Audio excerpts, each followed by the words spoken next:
మరి ఒక మారు అందరికీ మరణాత. యోహాను సువార్త 15వ అధ్యాయం మొదటి 4 వచనాలు. యోహాను సువార్త 15 మొదటి 4 వచనాలు. నేను నిజమైన ద్రాక్షావల్లిని, నా తండ్రి వ్యవసాయకుడు. నాలో ఫలింపని ప్రతి తీగను ఆయన తీసి పారవేయును. ఫలించు ప్రతి తీగె మరి ఎక్కువగా ఫలింపు వెళ్ళడం దానిలోని పనికిరాని తీగలను తీసివేయను. నేను మీతో చెప్పిన మాటను బట్టి మీరిప్పుడు పవిత్రులయ్యున్నారు. నా యందు నిలిచియుండుడి, మీ యందు నేనును నిలిచియుందును. తీగె ద్రాక్షావల్లిలో నిలిచియుంటేనే గాని తనంతట తానే ఎలాగూ ఫలింపదో, అలాగే నా యందు నిలిచియుంటేనే కానీ మీరునో ఫలింపరు.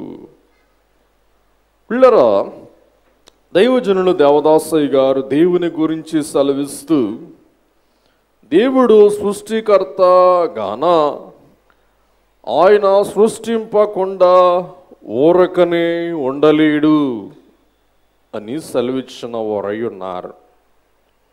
అలాగే మానవులమైన మనలను దేవుడు పని చేయుటకు కలుగ చేసిన వారై ఉన్నారు. కాబట్టి పని చేయకుండా మనమెవరము ఊరకనే ఉండలేము.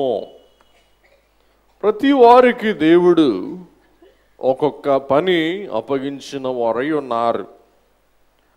ఆ పనిని మనము చేయవలసిన వారమై ఉన్నాం. వాక్యము సెలవిస్తూ ఉన్న మాట, పని చేయకుండా ఎవరు కూడా ఊరకనే కూర్చొని అన్నం తినకూడదంట, భోజనం చేయకూడదంట. కాబట్టి గృహిణీలు గృహం నిర్వహించుకునే పని, ఉద్యోగస్తులు తమ ఉద్యోగం, వ్యాపారస్తులు తమ వ్యాపారం, ఈలాగున ప్రతి వారు మన క్రైస్తవ విశ్వాస ప్రకారం దేవుని యందు విశ్వసించుట మన విశ్వాస ఆత్మీయ కర్తవ్యమై ఉండగా, ఈ లోకంలో దేవుడు మనకు అనుగ్రహించిన ఆయా విధములై ఉన్న వృత్తులను వృత్తి ధర్మానుసారముగా మనం కొనసాగించుట మన విశ్వాస విద్యుద్ధర్మముతో పాటు మన లోకానుసారమైన బాధ్యత అయ్యున్నది అని మనం చూస్తూ ఉన్నాం. అలాగే దేవుడు మానవుని కలుగ చేశారు. మానవుడు దేవుని మాట ఉల్లంఘించి పాపము చేసిన కారణాన దేవుడే పాపములో పడిపోయిన మానవుని రక్షించు నిమిత్తం దేవుడు తన కుమారుని భూలోకానికి పంపించి తన కుమారుని ద్వారా మనందరికీ రక్షణ భాగ్యము దయచేసిన వారై ఉన్నారు. కాబట్టి తండ్రి అయిన దేవుడు వ్యవసాయకుడు, కుమారుడైన ప్రభువే ద్రాక్ష వల్లి, ద్రాక్ష చెట్టు అంటాం. మూడవది కనుక మనం చూస్తే మనమందరం ద్రాక్ష తీగలము. కాబట్టి ఆ ద్రాక్ష చెట్టుకు ఫలములు ఎక్కడ ఫలిస్తాయి అంటే, ఫలములు కొమ్మలకే ఉంటాయి, ఫలములు తీగలకే ఉంటాయి, కానీ ద్రాక్ష వల్లికి ఫలం ఉండదు.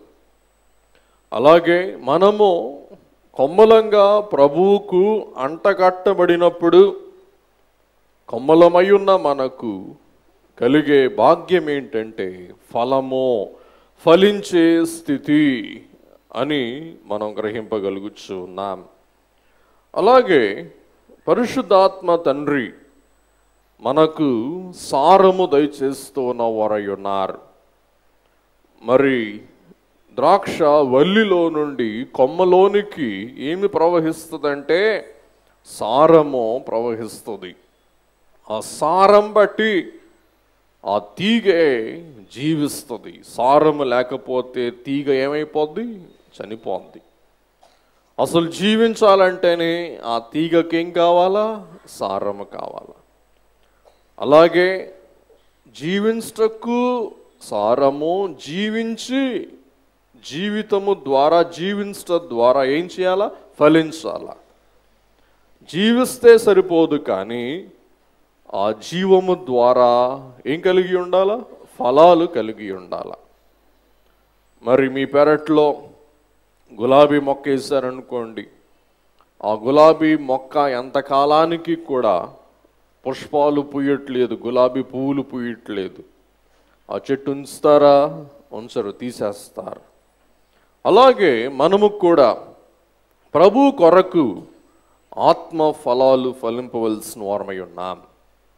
మనం ఫలించడం ద్వారా యజమానుడైన తండ్రికి కీర్తి, మనం ఫలించడం ద్వారా మనం సారం ఏ వల్లి నుండి, ఏ చెట్టు నుండి ఆస్వాదిస్తూ ఉన్నామో ఆ చెట్టుకు ఘనత అని మనం గ్రహిస్తూ ఉన్నాం. అలాగే మనందరినీ కూడా తండ్రి అయిన దేవుడు ఆకర్షించే నిమిత్తం తన కుమారుని భూలోకానికి పంపించిన వృత్తాంతం మనం ఎరిగిన వారమై ఉన్నాం, విశ్వసించిన వారమై ఉన్నాం. మరి కొమ్మ అనగానే మనం జ్ఞాపకం చేసుకోవాల్సింది ఏంటంటే సున్నితమైనది. కొమ్మ సున్నితమైనది కాబట్టి కొమ్మ గట్టిగా చెట్టుకు ఏమవ్వాలా? అంటగట్టబడాలా, చెట్టుకి మోపవ్వాలా గట్టిగా. ఈ కొమ్మ గనుక చెట్టుకు అంటకట్టబడకపోతే, గట్టిగా గాలి ఇస్తుంది అనుకోండి, కొమ్మ ఏమైపోద్ది? విరిగిపోద్ది. అలాగే ఈ లోకములో గాలి అనగా సాతానుడు. సాతాను కొమ్మలమైన మనలను ఏం చేస్తూ ఉంటాడు? శోధిస్తూ ఉంటాడు. గాలివాడైన సాతానుడు గాలి వీస్తూ ఉంటుంది, శోధనలు వస్తూ ఉంటాయి, శ్రమలు వస్తూ ఉంటాయి. ఈ శ్రమలకు, శోధనలకు మనం బలహీనులమై ఉన్నామనుకోండి, మనం ఏమైపోతాం? విరిగిపోతాం, విరగొట్టబడతాం. విరిగిపోతే చెట్టుకు మనం ఏమైపోతాం? దూరం అయిపోతాం. చెట్టుకు చెప్పండి, ఏమైపోతాం? దూరం అయిపోతాం. కాబట్టి మనం గట్టిగా ఉండాలంటే మనం చెట్టుని ఏం చేయాలా? గట్టిగా పట్టుకోవాలా. ఆ గాలి వీస్తూ ఉన్నప్పుడు ఏం చేయాలా? ఇంకా గట్టిగా పట్టుకోవాలి. ఆ సారం మనలో ప్రవహిస్తూ ఉన్నప్పుడు నిలబడగలము. మీరు చెట్లు చూస్తారు, ఏ కొమ్మ నిండిపోయింది అనుకోండి, అంటగట్టుకొని ఉంటుంది. గట్టిగా అలీసిందంటే చెప్పండి, మాట్లాడట్లా. గట్టిగా అలీసిందంటే పెళ్ళుమని ఇరిగిపోద్ది. మనం అనుకుంటాం చెట్టుకు అంట కట్టబడి ఉంది కదా, ఎందుకు ఇరిగిపోయింది అంటే చెట్టుకు అంట కట్టబడే ఉంది, కానీ దానిలో ఏం ప్రవహించట్లా? సారం ప్రవహించట్లా. కాబట్టి ప్రభువును నిలిచి ఉంటే సరిపోదు. నేను గుడికి వస్తున్నా, నేను గుడిలో దర్శన భాగం కట్టుకుంటున్నా, లేక నేను గుడికి వచ్చి ప్రార్థన చేసుకుంటున్నా అంటే సరిపోదు. మనలో ఏముండాలి చెప్పండి? ఆత్మసారము. అందుకే ప్రభు అంటారు, ఆత్మ మూలముగా అలాగే శరీర మూలముగా జన్మించువాడే మరి నీటి ద్వారా ఆత్మ మూలముగా జన్మించుట. శరీర జన్మ మనందరం జన్మించాం కాబట్టి జీవిస్తున్నాం. రెండవది మనకేం కావాలా? నీటి జన్మ, స్నానము, నీటి జన్మ. మూడవది కనుక మనం చూస్తే ఆత్మ జన్మ, పునర్జన్మ, బాప్తిస్మము అనగా ఆత్మీయ స్నానము అవశ్యం అని మనం చూస్తూ ఉన్నాం. కాబట్టి మనం ప్రభువు మీద ఆధారపడాలా. ప్రభులో నుండి మనం ఏం చేయాలా? సారము ఆస్వాదించాలి. అలాగే కొమ్మ ఈ ద్రాక్ష వల్లిలో ఏం చేస్తుంది? నిలిచి ఉంటుంది. చెప్పండి, ఏం చేస్తుంది? చెప్పండి, నిలిచి ఉంటుంది. నిలిచి ఉంటాం అంటే పోయిన వారం మీకు చెప్పాను, మనమందరం మన కుటుంబముతో నిలిచి ఉంటాం, మన ఇంట్లో నిలిచి ఉంటాం. అలాగే సంఘములో కూడా మనం ఏం చేయాలండి? నిలిచి ఉండాలా. కాబట్టి మనం నిలిచి ఉండకుండా మనలను పారద్రోలుటకు, పడవేయుటకు శ్రమలు, శోధనలు, సాతాను ఇబ్బందులు వస్తూ ఉంటాయి. అయినప్పటికీ కూడా మనం ఏం చేయాలి చెప్పండి? నిలిచి ఉండాలా. మీకు చెప్పాను కుటుంబస్థ జీవితం గురించి అనేక విషయాలు సరదాగా చెప్పుకున్నాం. కాబట్టి భార్య భర్తలు ఏం చేయాలా? నిలిచి ఉండాలి. ఎందుకంటే వివాహము ద్వారా ఒకరికొకరు ఏమయ్యారు? అంటుకట్టబడ్డారు, కలపబడ్డారు. కలపబడిన వీరు ఏమవ్వాలా? కలకాలం కలిసి ఉండాలా, ఒకరిలో ఒకరు నిలిచి ఉండాలా. శోధనలు వస్తాయి, ఇబ్బందులు వస్తాయి, అలాగే రకరకాల మాటలు వస్తాయి, రకరకాల అపార్థ భావాలు వస్తాయి, ఆశల్లో ఉద్దేశాల్లో తారతమ్యాలు ఉంటాయి. అయినా కానీ ఒకరిలో ఒకరు ఏం చేయాలండి? నిలిచి ఉండాలా. అలాగే మనము విశ్వాస జీవితంలో, ఆత్మీయ జీవితంలో ఏం చేయాలా? ప్రభువులో నిలిచి ఉండాల. ప్రభువులో నిలిచి ఉంటే మనం ఫలింపగలం. మన ఫలము ద్వారా మనకు ఆశీర్వాదం, మనకు సంపద, మనకు ఐశ్వర్యం, అలాగే మనలను అంటగట్టుకున్న ద్రాక్ష వల్లికి కీర్తి, మనల్ని నాటిన మనం సృష్టించిన సృష్టికర్తకు ఘనత అని మనం కలుగు చేస్తున్నాం. అలాగున ఎంత ఇబ్బంది అయినా, ఎంత కష్టమైన, ఎన్ని నష్టాలు ఉన్నా కానీ భార్య భర్తను హత్తుకునిందనుకోండి, భార్యకు అది ఘనత, భార్యకు అది కీర్తి. ఈవేళ గనక చూస్తే పాశ్చాత్య దేశాల్లో మరి కుటుంబ జీవితాలు, కుటుంబం అనే వ్యవస్థ అవస్థలో ఉంది, విచ్ఛిన్నమైపోయింది.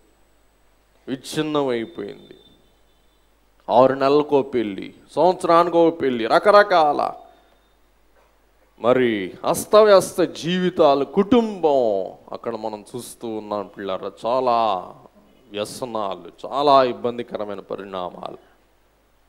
ఎందుకంటే వారు ఒకరిలో ఒకరు ఏం చేయరు? నిలిచి ఉండరు. వాక్యములు అందరికి కూడా తెలుసు. రూతు అత్తను హత్తుకొన్నది. అందుచేత విధవరాలైనా కానీ ఒక పితామహురాలైంది.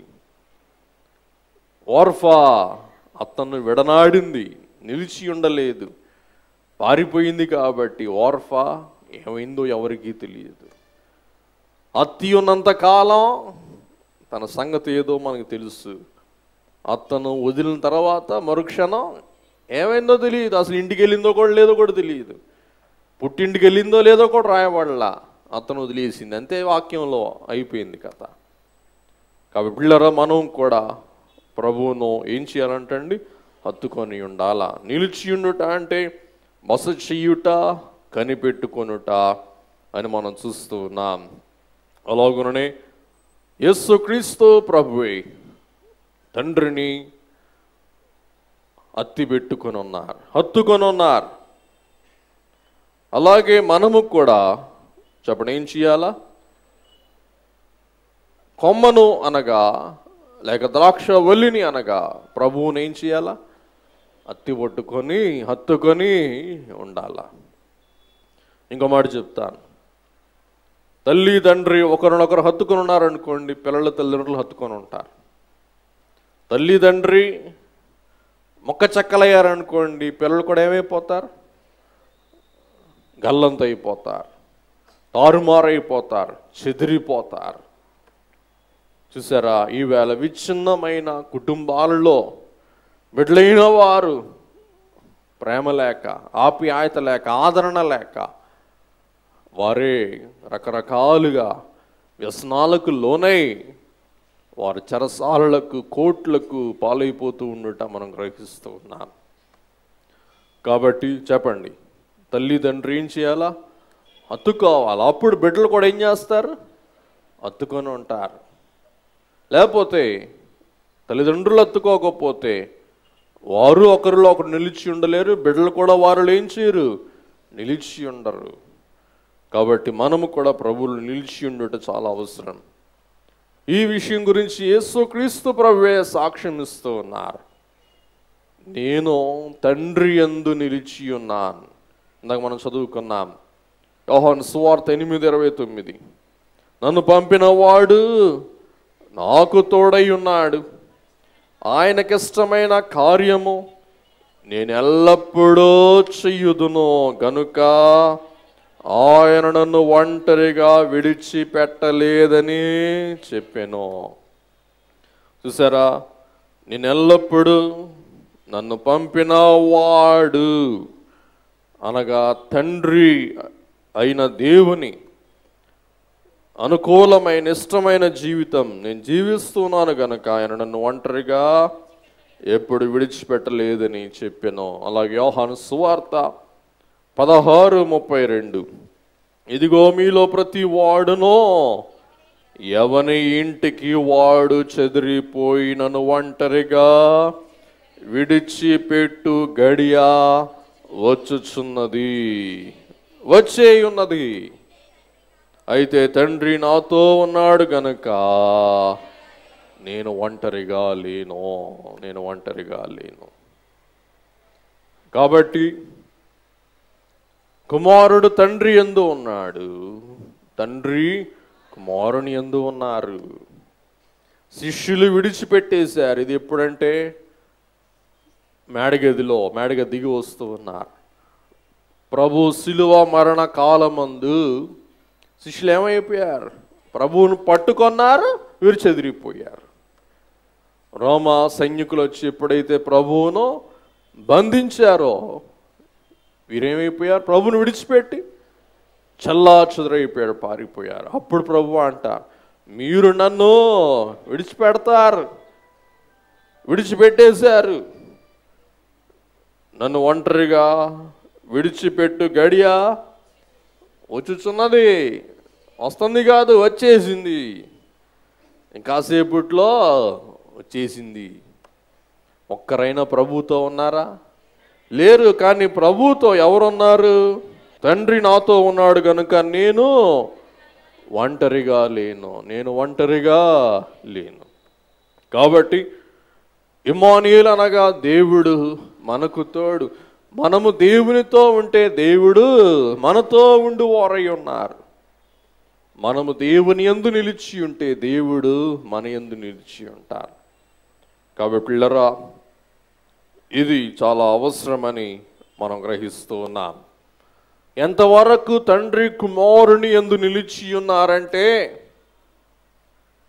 బహుశా కుమారుడు మరణించాల కాబట్టి సిలువ మీద తండ్రి ఏం చేశారు? కుమారునిచ్చి విడిచిపెట్టేశారు. అప్పుడు విడిచిపెట్టేశారు అన్నమాట. ఎందుకంటే కుమారుడు మరణించాలి. అప్పుడే కుమారుడు అంటారు, నా తండ్రి ఎందుకు నా చెయ్యి విడిచిపెట్టావు? నన్నే అలా చెయ్యి విడిచితివి. కాబట్టి నన్ను ఎందుకు చెయ్యి విడిచావంటే భావం ఏంటంటే, అప్పుడు వరకు తండ్రి ఏం చేశాడు? అది అన్నమాట. చెయ్యి పట్టుకొనే ఉన్నారు. అప్పుడు విడిచిపెట్టేశారు. నేను పట్టుకుంటే నువ్వు చావలేవు, నువ్వు చావవు. నువ్వేమవ్వాలా? మనిషిగా, నరరూపధారిగా, మానవుల కొరకు నరునిగా, నిష్కలంక నరునిగా, పరిశుద్ధ నరునిగా నువ్వు మరణించాలి. కాబట్టి నేనేం చేస్తున్నా? నిన్ను వదిలేస్తున్నా. పిల్లరా, పిల్లలు పట్టుకుంటాం. ఎల్లప్పుడు పట్టుకుంటామా? వారిని వదిలిపెట్టవలసిన సమయం వచ్చినప్పుడు ఏం చేస్తాం? అట్లా అని చెప్పేసి వాళ్ళని వదిలేస్తామా? పూర్తిగా వదిలేయము. మరలా ఏం చేస్తాం? వారిని వెంబడిస్తూనే ఉంటాం. ఎప్పుడు అవసరమైతే వెంటనే ఏం చేస్తాం? మనం పట్టుకుంటాం. సిలువ మీద తండ్రి ఎడబాశారు. మరలా సమాధిలో తండ్రి ఏం చేశారు? తన కుమారుని మరలా పట్టుకొని అది లేవనెత్తారు. పునరుద్ధాన బలము ద్వారా మరలా లేవనెత్తారు. తండ్రి సహాయం లేకపోతే కుమారుడు మరణం జయించి లేచేవారు కారు. కాబట్టి మరలా ఎప్పుడైతే తండ్రి అప్పగించిన కార్యము కుమారుడు నెరవేర్చారో, సమాధిలో ఉండవలసిన సమయం సమాధిలో ఉన్నారో, వెంటనే తండ్రి ఏం చేశారు? పట్టుకున్నారు. అలాగే మీ అందరికీ తెలుసు, సైకిల్ దొక్కేవారు తెలుస్తుంది. సైకిల్ నేర్పిస్తూ ఏం చేస్తారు? వదిలేస్తారు. వదిలేదనుకోండి ఏం చేయాలా?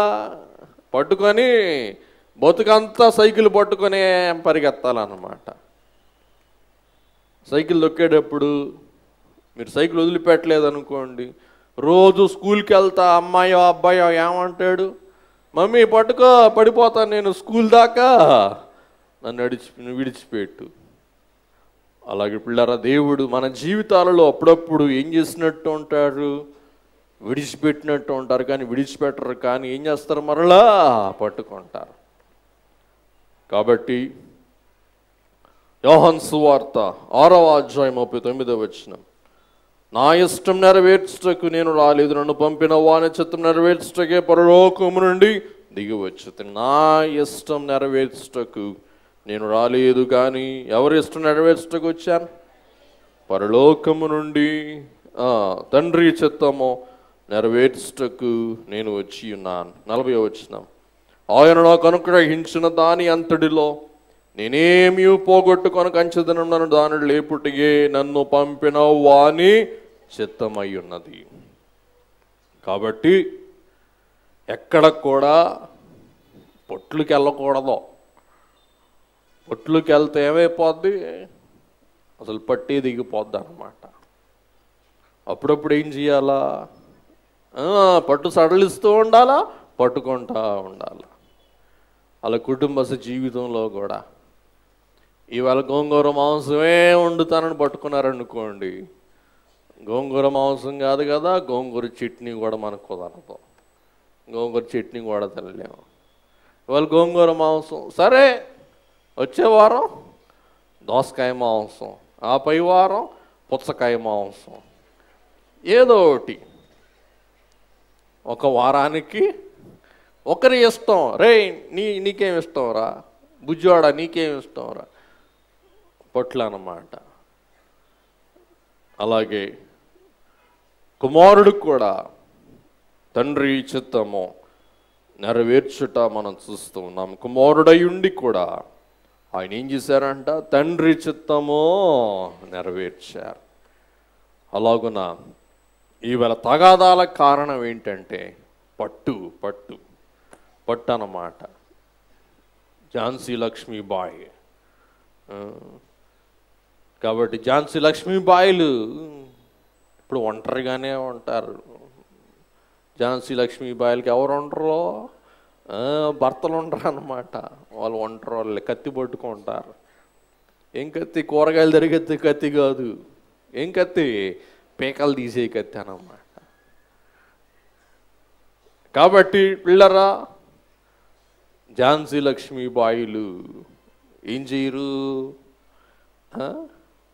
కత్తి వదిలిపెట్టరు.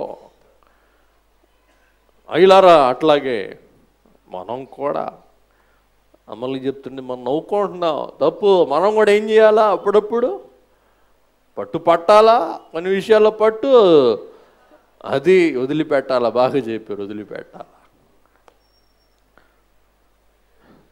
యోహాను సువార్త 13:3, తండ్రి తన చేతికి సమస్తను అప్పగించుననియు తాను దేవుని బయలుదేరి వచ్చుననియు దేవుని ఎదుగు వెళ్ళవలసినదని యేసురికి.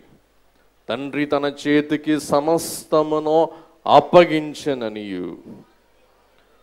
పిల్లరా, ఇక్కడ ఇవాళ కనుక మనం చూస్తే కుమారుడు ఎందుకు వచ్చారంటే మనలందరినీ స్వీకరించు నిమిత్తం, మనలందరినీ అంటుకట్టుకున్న నిమిత్తం అని మనం చూస్తూ ఉన్నాం.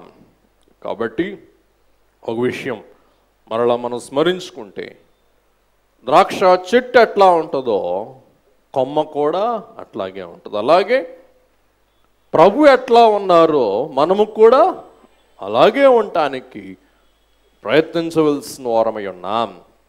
అందుకే పౌలు గారు రాస్తారండి, ఎఫెసీ పత్రిక 5వ అధ్యాయం 1వ వచనం, కావున మీరు ప్రియులైన పిల్లల వలె దేవుని పోలి నడుచుకొనుడి. మీరు ప్రియులైన పిల్లల వలె దేవుని పోలి నడుచుకొనుడి, దేవుని పోలి నడుచుకొనుడి. అందుకే ప్రభు ఇంకోసారి అంటారు, ఇంకో చోట అంటారు, తండ్రి ఏది చేయుట చూచునో కుమారుడదే చెయ్యును. వార్తలు మీరు చూసే ఉంటారు, విజయవాడలో ఆడపిల్లలు 9th క్లాస్ 8th క్లాస్ చదువుకుంటున్నారంట. మధ్యాహ్నం లంచ్ బ్రేక్ అప్పుడు గ్లాసుల్లో సీసా తెచ్చుకొని పోసుకొని తాగుతున్నారంట. ఇంట్రా తాగుతున్నారు. ఏంటి తాగుతున్నాం? ఏమలే జ్యూస్ తాగుతున్నాం. వెంటనే సస్పెండ్ చేసి ఇంటికి పంపించేశారంట. ఎందుకు ఈ మాట చెప్తున్నానంటే, ప్రియులైన పిల్లల వలె దేవుని పోలి నడుచుకున్నాడు. ఈ పిల్లకాయలు చెప్తున్నారు, ఏంది జ్యూస్ తాగుతున్నారు, ఏంటి సంగతి? వాళ్ళు చెప్పారు, మా డాడీ తాగుతారు, మాకు ఇంట్లో అలవాటు, ఫ్యాషన్, మేము తెచ్చుకున్నాం, తాగుతున్నాం. వాళ్ళ ప్రవర్తన వింతగా ఉందంట, కొత్తగా ఉందంట. ఏమే హోంవర్క్ చేసావు? ఎందుకు హోంవర్క్ చేయాలి అన్నారంట. వీళ్ళు ఏం చేశారు? కిక్కు కొట్టారు. పిల్లలు చూస్తే స్కూల్ డ్రెస్ చేసుకొని ఉన్నారు. ఏంటంటే మా నాన్న చేస్తాడు, మేము చేస్తాం. కవిళ్ళరా, మనల్ని చూసి మన పిల్లల్ని చూసి మనం ఎవరో లోకం చెప్పేస్తుంది. గమనించారా? అందుకే పౌలు గారు అంటారు, మీరు ప్రియులైన పిల్లల వలె దేవుని పోలి నడుచుకునండి.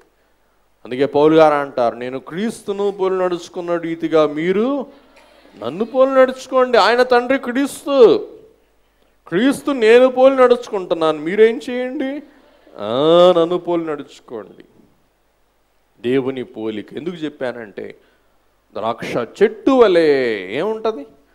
కొమ్మ కూడా ఉంటుంది. చెట్టు ఏదో కొమ్మ ఏదో మనం పసిగట్టలేము. అలాగే మనం కూడా ఏం చేయాలంట? ప్రభు వలె నడవలసిన వారమై ఉన్నాం. అలాగే ప్రభు యొక్క బలము, ప్రభు యొక్క సారము మనం స్వీకరించవలసిన వారమై ఉన్నాం. ఈవేళ మన అంశం క్లుప్తంగా ధ్యానించుకొని ముగించుకుందాం. అంటూ ఈ అంటూ అనేది మనం ఒక్కసారి ఆలోచిద్దాం. ఏంటి అంటే, ఒకే జాతికి సంబంధించిన వృక్షాలు. ఒక మాట వినండి, దయచేసి గమనించండి. ఒకే జాతికి సంబంధించిన వృక్షాలు ఉన్నాయి అనుకోండి, ఆ చెట్టు కొమ్మకి వేరే కొమ్మ అంటు కట్టచ్చు. ఇప్పుడు మీరు చూస్తారు, దుంప మొక్క, టమాటా మొక్క ఒకే కుటుంబానికి చెందినవి. ఏ మొక్క చెప్పండి? దుంప, టమాటా. ఇక్కడ మీరు చూస్తారు, దుంప మొక్కకి టమాటా కొమ్మ అంటకట్టిన తర్వాత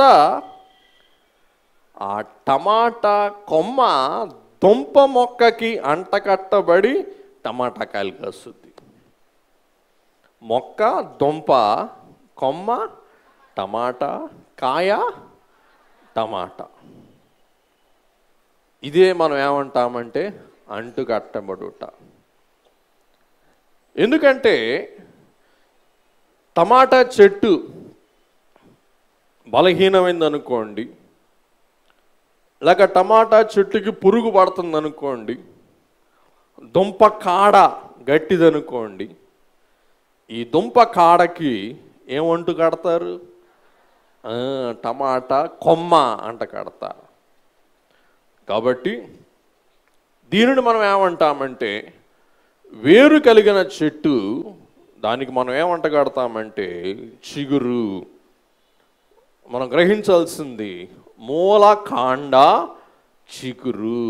చెప్పండి ఒకసారి, మూలకాండ. ఇక్కడ కనుక మనం చూస్తే మూలకాండ దుంప మనం తింటాం చూసారా? దుంపలో, బంగాళదుంపలో మూలకాండ బంగాళదుంప, దానికి అంట కట్టబడిన చిగురు టమాటా.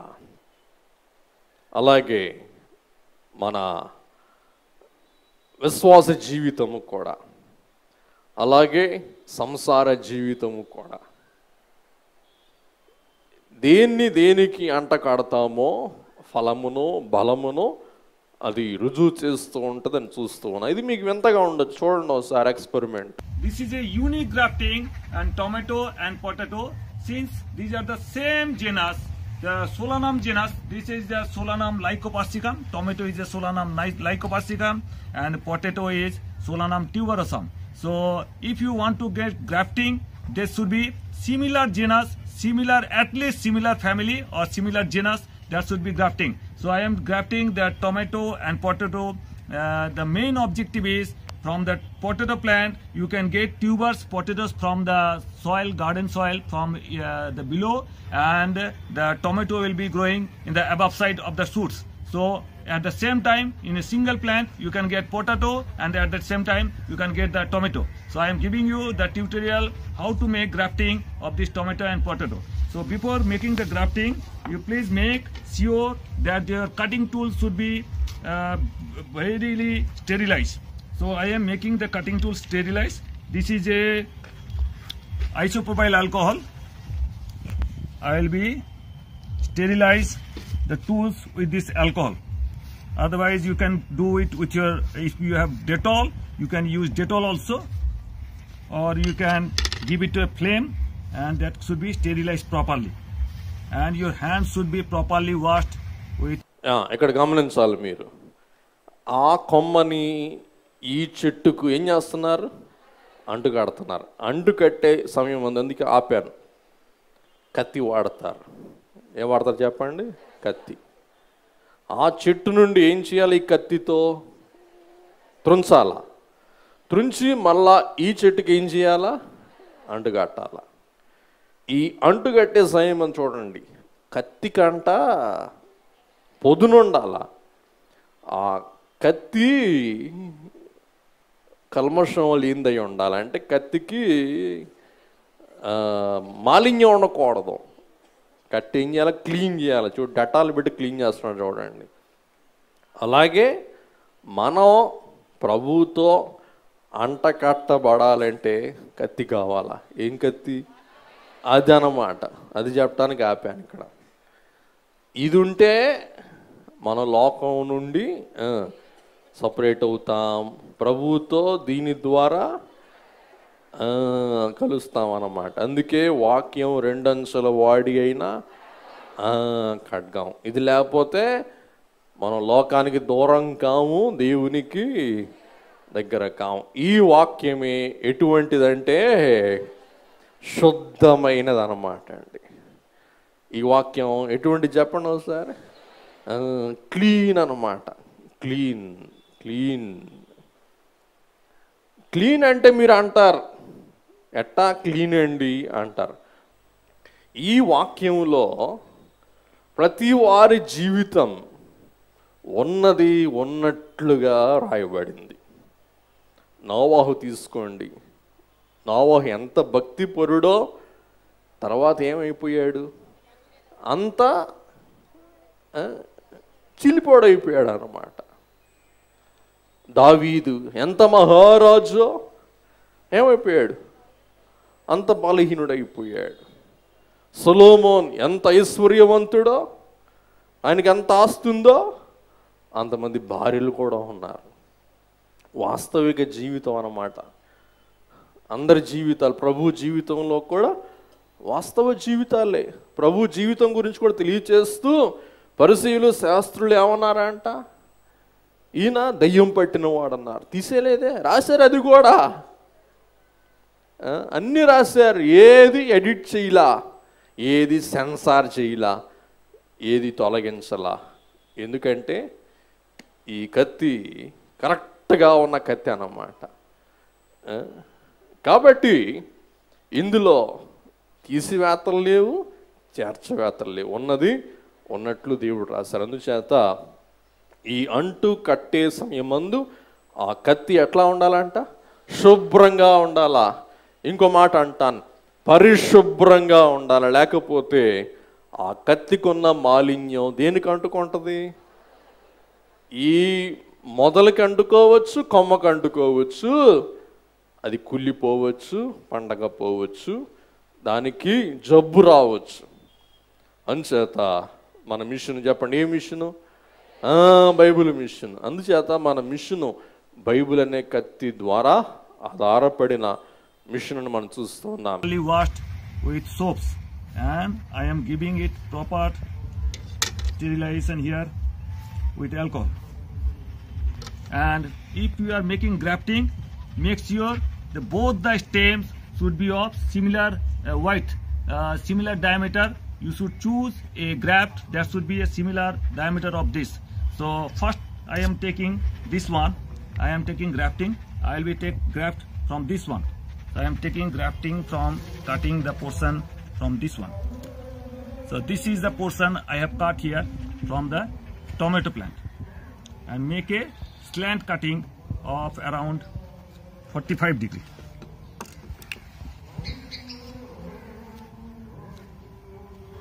And take another plant here. I am taking here one here.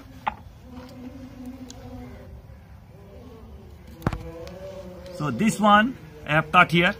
This one here I have cut the portion here. So there should be grafting. So this is the slant graft here. 45 degree.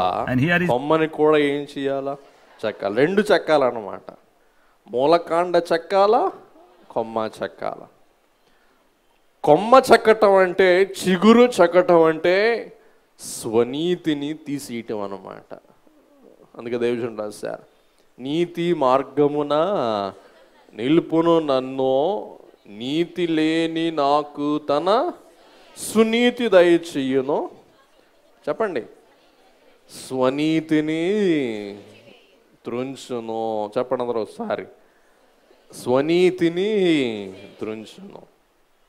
స్వనీతి అంటే నేను. ఈ వ్యవసాయకుడు దాన్ని ఏం చేస్తా, శ్రమ వలన ఏమవుద్ది, స్వనీతి అంతా చెక్కబడుతుంది అన్నమాట. యోబు యొక్క స్వనీతి అంతా కూడా ఏమైంది, చెక్కబడింది. శ్రమ స్వనీతిని చెక్కేస్తుంది. ఇంకా నాదేం లేదు ప్రభా, నువ్వు బతికించుకో, నీ కొరకు బతుకుతా అంటారు. కాబట్టి ఎంత తోడినైనా అనగదొక్కేది, అంటకట్టేటకు ఆధారమైనది ఏం చెప్పండి, చెక్కుడు. అంతే దేవుడు మనల్ని చెక్కేటప్పుడు మనం చిక్కిపోకూడదు. దేవుడు చెక్కుడు మనం మంచి కొరకే అనుకోవాలండి. తర్వాత మూలకాండను కూడా ఏం చేయాలా, చెక్కాలా. అలాగే యేసు ప్రభు అను కొమ్మ కూడా ఏమయ్యారు, ఎక్కడ, సది సిలువ మీద అన్నమాట. ఆయన చెక్కబడ్డారు, మనము చెక్కబడ్డాం. మనం చెక్కబడితే చెక్కబడతాం, ఆయనతో అంటగట్టబడతాం అన్నమాట. ఇప్పుడు చూడండి, గమనించండి. This is the slant graft here, 45 degree, and here is a 45 degree, and I will be binding here with some plastics, and I will be seeing. So keep on watching. I am showing you how to make the grafting of this. So friends, these are the cut here. You can see from close look, this should be some slant cuttings here, and it should be around 1 inch around, and this one is around, this is also slant cutting here. You can see, so that it can fit here. This should be properly fit here. So now I am taking the plastic some polythene sheets. I am taking from here, and I will be taking some cutting here. So friends, I have taken one strip of plastic here. This will be for binding purposes. This is a plastic here, and I am keeping it here.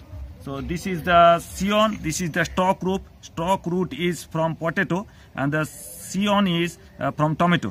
So these are, we are making slight close here, and just keep 1-2 inch outside, and then bind it properly, so that they should be kept in place.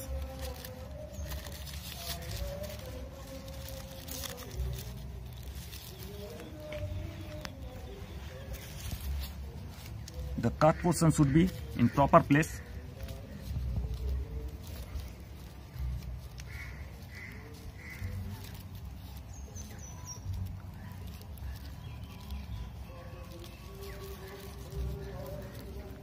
This is one binding, and this is one binding, and another binding I will do with another plastic. So just cut it here, and I am binding another one.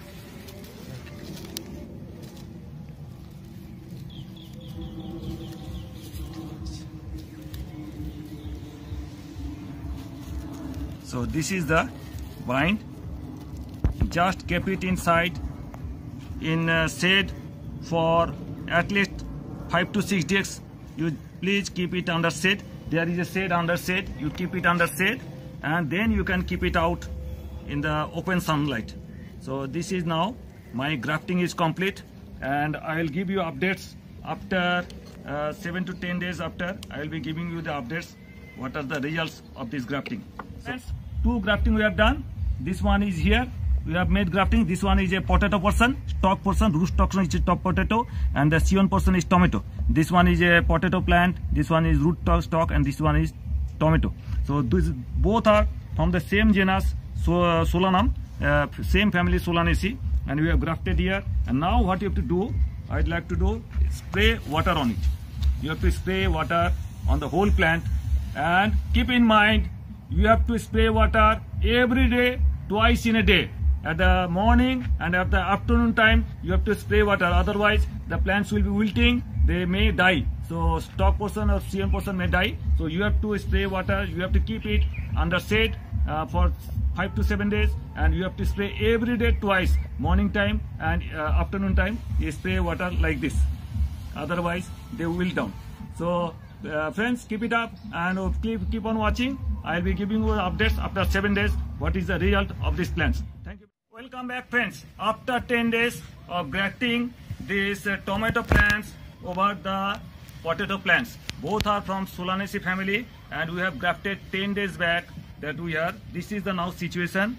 This is the condition of the stem. This one is tomato and this one is from potato. So now this is another grafting that we have done 10 days back. So what you have to do now, just see some of the suckers are coming out from below.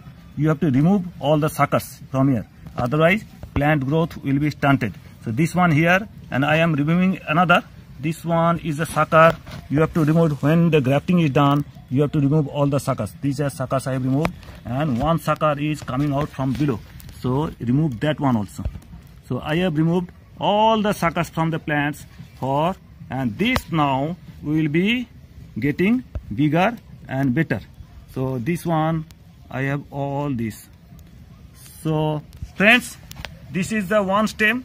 This is the tomato grafted over the potato. This one is tomato, and this one is over the potato, and this is the sprouting here now coming out. So this is the situation after 10 days, and now you can keep in open sunlight, and you will see after 10 or 15 days all the plants growth will be ready and everything will be ready. And after 1 month you can see some of the tomato plants growing, and below all the potatoes will be growing. So this is the successful grafting. All are ready, successful grafting of potato and tomato. So this one is from below the soil you can get the potato, and above you can get the tomato. This is the successful grafting, and keep on watching. I am so అమలరైల కిందేమో దుంప, పైనేమో టమాటా. అంటే ఇంక స్థలం ఆక్రమించదు అనమాట అండి. ఇది ఎందుకు ఉపయోగపడుతుందంటే, మామిడి చెట్టు ఫలించడానికి, మామిడి చెట్టు కాపు కాయటానికి 15 సంవత్సరాలు పట్టుద్దంట. కానీ ఈ మామిడి కొమ్మను తీసి దాని జాతికి సంబంధించిన మూలకాండకి గనుక అంటకడితే దానిలోని సారం మామిడి స్వీకరించి 2 సంవత్సరాల్లో ఫలాలు ఫలిస్తుందంట. ఎంతకాలం చెప్పండి? 2 సంవత్సరాల్లో. అలాగే టమాటాకి వేరులకి పురుగు పడుతుంది అనుకోండి, కొమ్మలకి పురుగు పడుతుంది అనుకోండి, ఏం చేయొచ్చు? దుంపలకి పురుగు పట్టట్లేదు అనుకోండి, ఈ కొమ్మ తీసేసి దీనికి అంటగాడితే ఇప్పుడు మీరు చూశారు చక్కగా పెరుగుద్ది అన్నమాట. అలాగే యాపిల్ కాయలు, మీరు అంటారు కదా యాపిల్స్ కాయలు, ఈ యాపిల్స్ కాయలను కూడా ఏం చేస్తారంట? అలాగే అంటు కడతారంట. అంటు కట్టినప్పుడు ఆ యాపిల్ యొక్క టేస్టు మారుతుందంట, రంగు మారుతుందంట, దాని యొక్క రూపము ఆకారము కూడా చక్కగా తయారవుతుందంట. కాబట్టి మనం ప్రభువుకి అంటగట్టబడినప్పుడు, సంఘానికి అంటగట్టబడినప్పుడు చుట్టూ ఏం చేశారు? ప్లాస్టర్ పెట్టి చుట్టేశారు. దానిని మనం ఏమంటామంటే ప్రేమ. ప్రేమ అనే ప్లాస్టర్ అన్నమాట. సంఘానికి మీరు రావాలంటే, సంఘంలో ఎంతసేపు కూర్చోవాలంటే మీకేం కావాలా? ఎవరి మీద ప్రేమ? దేవుని మీద ప్రేమ కావాలా? కాబట్టి దేవుని మీద ప్రేమ, దేవుని సంఘం మీద ఉన్న ప్రేమ, దేవుని వాక్యం మీద ప్రేమ ఉంటే మనం ఏమవుతాం? అంటగట్టబడతాం, లేకపోతే తెగిపోతాం. ఇంకో మాట చెప్పారు, రోజు ఉదయం సాయంకాలం ఏం చేయాలంట? నీళ్ళు కొట్టాలి, లేకపోతే ఎండిపోద్ది. అలాగే మన విశ్వాస జీవితానికి కూడా రోజు ఏం కావాలా? వాక్యము, దైవ సహవాసము. ఇది లేదనుకోండి, ఈ కొమ్మ కూడా ఏమైపోద్ది? ఎండిపోద్ది అన్నమాట.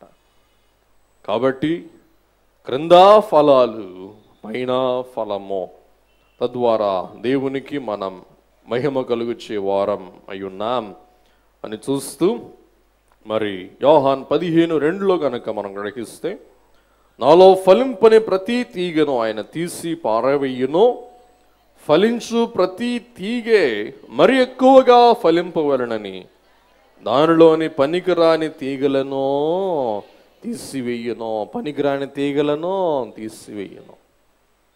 కాబట్టి ఆ వ్యవసాయకుడు పిలకలు తీసేస్తాడు. ఈ పిలకలు ఏం చేస్తాయంటే ఎక్కువ సారం తీసుకుంటాయి, కానీ అవి ఏం చెయ్యవు? ఫలింపవు. అవి పొడవుగా పెరుగుతూ ఉంటాయి, కానీ వాడికి ఫలం ఉండదు.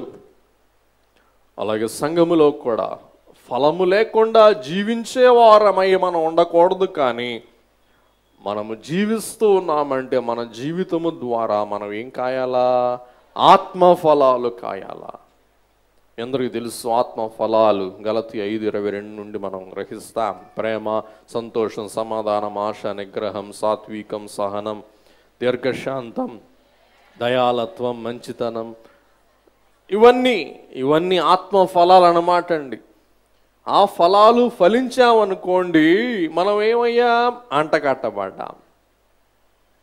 అంటగట్టబడపోతే కోపము, ద్వేషము, పగ, క్రోధము, మత్సరము, అల్లరి, ఇవన్నీ కూడా సరిగ్గా అంటగట్టబడకపోతే ఇవి ఫలితాలని మనం గ్రహిస్తూ, దీనికి సంబంధించి పౌలు గారు ఒక విధంగా పక్షపాతము చూపిస్తూ యూదులైన వారిని గూర్చి రోమాపత్రిక, ఇందాక అందుకే మీకు ఈ వాక్యం చదివించాను, రోమా 11:17 నుండి 25 వరకు చూస్తే, ఒలీవ చెట్టుకు అంటకట్టబడిన కొమ్మ మనం చూస్తాం. ఇక్కడ అసలైన కొమ్మలంట యూదులంట. ఈ యూదులు ఫలింపలేదు కాబట్టి 20వ వచనం మంచిది, వారు అవిశ్వాసమును బట్టి విరిచివేయబడిరి. అవిశ్వాసం బట్టి విరగొట్టబడ్డారంట. అయినా కానీ వాళ్ళ విషయంలో వెనకేసుకొస్తాడండి. ఎవరో? పౌలు గారు. ఆయన మనల్ని అంటారు, అమ్మ అపార్థం చేసుకోబాకండి, పౌలు మమ్మల్ని ఇంత మాట అంటావా అనుకోబాకండి. మనకు ఆత్మీయ రోషం కావాలా, లోకానుసారమైన పౌరుషం కాదు. ఇవాళ మీరు చూస్తున్నారు అన్ని సమ్మేళనాలు మొదలవుతున్నాయి అన్నమాట. చూసారా? ఇప్పుడేమొచ్చేస్తుంది? గర్జన అన్నమాట. అయినా కానీ పౌలు తన జనాంగ పక్షపాతిగా ఉండి మనల్ని ఏమంటారంటే అడవి ఒలీవలం అంట. మనం ఎవరు అంట చెప్పండి? అడవి ఒలీవలు. అడవి ఒలీవలు అంటే ఏంటంటే దేవుళ్ళు లేనోళ్ళు, ఆచారాలు లేనోళ్ళు, భక్తి లేనోళ్ళు, విశ్వాసం లేనోళ్ళు.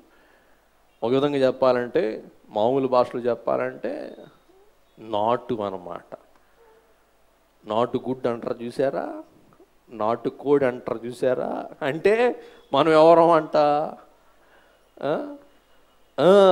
అందుకే అపార్థం చేసుకోవద్దన్న.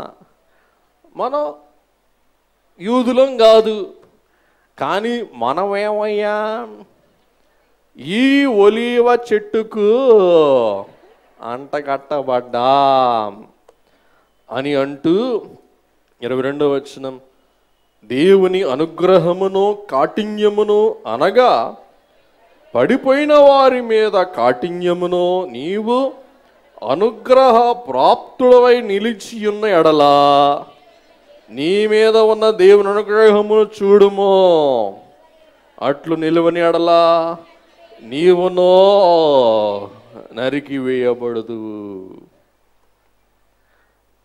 మంచోడు అంటే సంకనెక్కకూడదంట. మీరు అంటగట్టబడ్డారంటే ఆహా ఆహా ఓహో అంటే ఏమైపోతామంట, మనం కూడా డామ్మని పడతామంట. అందుచేత నువ్వు అంటగట్టబడినందుకు నువ్వేమవ్వకూడదు, అతిశయింపకూడదు. ఆహా నేను అంటగట్టబడ్డాను అని మనం ఏం చేయాలంట, ఆనందించాల. ఆనందించటం వేరు, అతిశయించటం వేరు. ఆనందించవచ్చు, దేవుని యందు ఆనందించు, అలాగే నీ కలిగిన వాటి యందు ఆనందించు. కానీ ఏం చెయ్యొద్దు, అతిశయించొద్దు. ఆనందిస్తే అంత బాగానే ఉంటుంది, అతిశయిస్తే కాకరకాయ కేకరకాయ అవుద్ది అన్నమాట. పిల్లగాడికి 80 మార్కులు వచ్చినాయి అని ఆనందించాడు అనుకోండి, 85 రావచ్చు. 80 మార్కులు వచ్చినాయి అని వాడు అతిశయించాడు అనుకోండి, అదిగో భలే చెప్పారు, ఎంత వస్తాయంట, 30 వస్తాయంట. మీరే చెప్పారు 30 వస్తాయంట. అలాగున మనం ఎవరం కూడా మన విశ్వాసం బట్టి, మన స్థితిని బట్టి మనం ఏం చేయకూడదు, అది అతిశయించకూడదు. ఎట్లనగా నీవు స్వాభావికమైన అడవి ఒలీవ చెట్టు నుండి కోయబడి, మనం ఎవరం అంటండి, స్వాభావికమైన అడవి ఒలీవ చెట్టు నుండి కోయబడి స్వభావ విరుద్ధముగా మంచి ఒలీవ చెట్టును అంటగట్టబడినడలా స్వాభావికమైన కొమ్మలగు వారు మరి నిశ్చయముగా తమ సొంత ఒలీవ చెట్టున అంటగట్టబడరా. దేవుడు అడవి ఒలీవ కొమ్మలైన మిమ్మల్ని అంటగడితే ఎప్పటికైనా మా వాళ్ళని కూడా అంటగట్టడా, అంటగడతాడు. ఏం చెప్పండి, అంటుకడతాడు. అలాగే 25వ వచనం, సహోదరులారా మీ దృష్టికి మీరే బుద్ధిమంతులమని అనుకొనుకుంటున్నట్లు ఈ మర్మమును మీకు తెలుసుకొనగోరుచున్నాను. అదేమనగా అన్యజనుల ప్రవేశము సంపూర్ణమగు వరకు ఇశ్రాయేలునకు కఠిన మనస్సు కొంత మట్టుకు కలిగెను. ఇశ్రాయేలునకు కొంత కఠిన మనస్సు కొంత మట్టుకు కలిగెను. ఇవాళే ఈ ఒక మాట చెప్పి ముగించేస్తా. ఇవాళ మీ ఇంట్లో మాంసం కూర వండారు అనుకుందాం, ముగించేస్తా. మీ ఇంట్లో మాంసం కూర వండారు, చూసారు ఎంత బాగా అంటారో. నాకు తెలుసు మీకు మాంసం కూర, వంకాయ కూర, టెంకాయ కూర అంటేనే ఎక్కుద్ది. అన్నం పెడితే ఎక్కుద్దా, ఎక్కదో, మీరు చెప్పరో. మాంసం కూర వండుతారు. పెద్దోడికి మాంసం కూర అంటే చాలా ఇష్టం, చిన్నోడికి కూడా ఇష్టం. చిన్నోళ్ళంటే మీకు ఇష్టం, పెద్దోడికేమో ఎముకలేసి చిన్నోడికేమో మొక్కలేస్తారు మీరు. వీడేమో మొక్కలను చప్పరించుకొని తింటా ఉంటే వాడు ఎముకలు కొరుక్కుంటా, ఎంతసేపు తింటావరా, తినరా త్వరగా. ఈలోగా చిన్నవాడికి పన్ను ఉడుద్ది. ఆడికి పంటి నొప్పి, ఆడు మాంసం తినలేడు. ఆడు ఏం చేస్తాడు? ఆ మాంసం ముక్కలు తినాలని ఉంటుంది కానీ తినలేడు, అట్టని చెప్పి మింగాలేడు. మాంసం మింగితే ఏమవుద్దమ్మ? తినకుండా గొంతులు అడ్డం పడుతాడు. మంచిది, మింగాలేడు. ఇప్పుడు చూసారా పెద్దోడు ఏం చేస్తాడు? రే ఇవాళ నీ మొక్కలన్నీ నాకే నాకే. రే ఒక 3 నెలల దాకా నీ పంటి నొప్పి తగ్గకుండా ఉండుగాక నేను ప్రార్థన చేస్తాను రా, గుడికి వెళ్ళి తోటకెళ్ళి సాక్ష్యం చెప్తాను రా. నీకు 6 నెలలు కనుక పంటి నొప్పి తగ్గలేదంటే 6 నెలలు ఏం చేయొచ్చు? నీ మాంసం అంతా నేనే తినొచ్చు. నువ్వు చప్పటన్నం తింటావు, నేనేమో మాంసం తింటా. రే నా చప్పటన్నం నీకు పెడతా, నీ మొక్కలో నాకు పెట్టు. ఎందుకు? నువ్వు పెట్టాగో తినలేవు, నేనేం చేస్తా? తినగలను అంటారు. అదే అయిందన్నమాట ఇప్పుడు యూదులకి. రక్షణనే మాంసం మనం తినటానికి వాళ్ళకేం వచ్చింది? పంటి నొప్పి వచ్చింది అన్నమాట. ఎవరికి? ఇశ్రాయేలీయులకి. అందుచేత దేవుడు ఈ మాంసం అంత, రక్షణ అనే మాంసం అంత ఎవరికి పెట్టారు? మనకి పెట్టారు. పౌలు గారు అంటారు, ఈ పంటి నొప్పి ఇప్పుడు కాదు కదా, ఎప్పటికైనా తగ్గుద్ది, మేము కూడా మాంసం తింటాం. మీరే అంటకట్టబడితే మేమెందుకు అంటకట్టబడం? అంటకట్టబడతాం. చూసారా? ఇవాళ రాజకీయం కూడా అదే. 5 ఏళ్ళు మీరు పాలించారు, నెక్స్ట్ 5 ఏళ్ళు అద్దిగో చూసారా, అద్దిరమ్మన్నా మేము పాలిస్తాం. తర్వాత మళ్ళా మీరు పాలించండి, మీరు దండుకోవాలా, మేము దండుకోవాలా, మధ్యలో వాళ్ళు చెప్పబట్టుకోవాలా. చూసారా? అదనమాట అండి. ఈవేళ మనం ఏమన్నా తలతిక్కలోలమా ఇప్పుడు? అన్న నిజమే. అప్పుడైతే తలతిక్కలోలం, కానీ ఇప్పుడైతే తెలివితేటలు మించిపోయినాయి అంట. చూసారా పిల్లరా? కాబట్టి ముగించేసుకుందాం. అడవి ఒలీవలైన మీరు అంటగట్టబడితే మేము అంటగట్టబడమా? కాబట్టి పిల్లరా, మనము విశ్వాసము ద్వారా, వాక్యము ద్వారా, భక్తి ద్వారా సంగమునకు, ప్రభువుకు అంటగట్టబడి ఆత్మీయ ఫలాలు మనం ఫలించడం ద్వారా దేవునికి మహిమ కలుగుచ్చే వారమై ఉంటాం. చివరిగా గలతీ 5:22, అయితే ఆత్మఫలమేమనగా ప్రేమ, సంతోషం, సమాధానం, దీర్ఘశాంతం, దయాలత్వం, మంచితనం, విశ్వాసం, సాత్వికం, ఆశా నిగ్రహం. 9 సంపూర్ణ సంఖ్య. 9. ఇంటికి వెళ్ళిన తర్వాత చూసుకోండి ఒకసారి. ప్రేమ ఉందా? ఎంత ఉంది? కిలో ఉందా? అరకిలో ఉందా? పావు కిలో ఉందా? ఎంత ఉంది? నెక్స్ట్ ఏముండాలా? సంతోషం, ఇంకా సమాధానం, ఇంకా దీర్ఘశాంతం. అన్నీ చూసుకోండి ఒకసారి. ఎంత పప్పుల డబ్బా. ఈ పప్పుల డబ్బాలో ఎన్ని కోపులు ఉన్నాయి? 9 ఉన్నాయి అన్నమాట. ఈ 9 ఎట్లా ఉండాలా? సమముగా ఉండాలి. లేకపోతే మనం ఏం చేయాలా? సూపర్ మార్కెట్కి వెళ్ళాలా. సూపర్ మార్కెట్ ఏం చెప్పండి? దైవ సన్నిధి. అలాగున విశ్వాసులంగా ప్రభువుతో అంటగట్టబడి ప్రభువులో నిలిచి ఉండి ఫలించటం మాత్రమే కాక బహుగా ఫలించటకు మన ఫలముల ద్వారా తండ్రికి కీర్తి, ప్రభువుకు ఘనత, సంఘానికి మహిమ, ప్రయాసపడు పరిశుద్ధ ఆత్మ తండ్రికి ఆనందం కలుగొచ్చి ధన్యత వధువుగా ప్రభు మన ఈ వేళ మనందరికి అనుగ్రహించును గాక. దయగల ప్రభువా, కృపగల తండ్రి, ద్రాక్షవల్లి, ద్రాక్ష తీగలు అను ఉపమానము ద్వారా, సాదృశ్యము ద్వారా మీకును శిష్యులకు అనగా మాకును కలిగిన చక్కని అనుభవ సంబంధమును మీరు మాకు బోధించారు. అలాగున మీరు నిలిచి అంటు కట్టబడి నిత్యము మీ కొరకు ఫలిస్తూ మీ ఫలములు లోకములు మేము అందించి అనేకుల మీద ఆకర్షించగల భాగ్యం అనుగ్రహించమని మా ఆత్మలను, మా విశ్వాసమును బలపరిచి దృఢపరచమని యేసు నామమున వేడుకొని ప్రార్థిస్తున్నాం. పరమ తండ్రి.